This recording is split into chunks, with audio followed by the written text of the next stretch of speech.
Hello, this is Monsignor Mitas again, talking about the Ten Commandments. Last time I gave a little introductory story in which I talked about how the first commandment is probably the one that's broken most often. But let's get into this.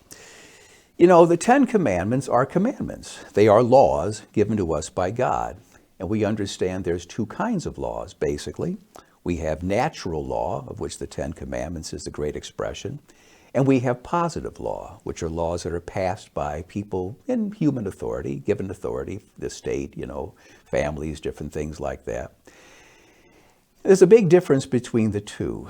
Let's talk about them, because it's an important distinction. Many years ago, there was a story about a little girl or a young teenage girl, I guess, who was taking a chemistry test. And the teacher asked the question, why is it that a certain chemical responds a certain way under certain circumstances? Well, she was supposed to know this and give the chemical explanation, but she didn't. And so she, being very clever and being a believer, she said, well, the reason why these chemicals react this way is because that's the way God made them.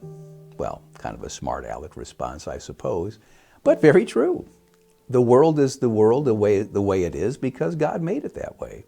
Why is it that water boils at 100 degrees Celsius at sea level rather? Because God made it that way. That basically the world as we have it is God's creation, and it responds according to His laws. We didn't pass the laws of nutrition.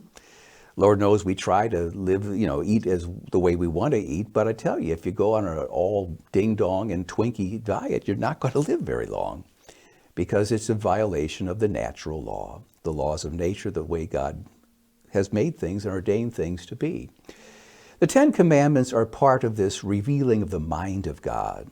Why is murder wrong? Because God made it wrong. That's the way it is.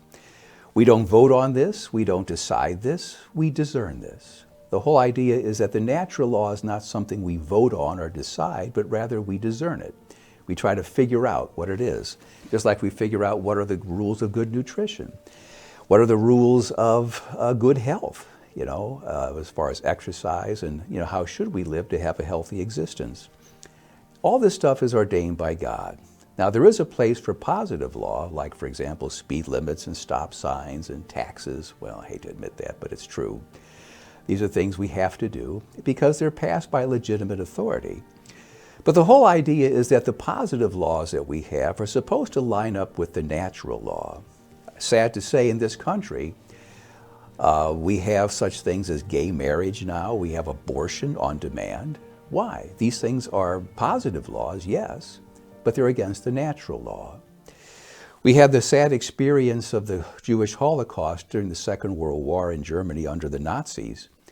And the men who were put on trial afterwards at Nuremberg tried to defend themselves by saying, well, we were following the law. What we did was perfectly legal. And of course, they were right.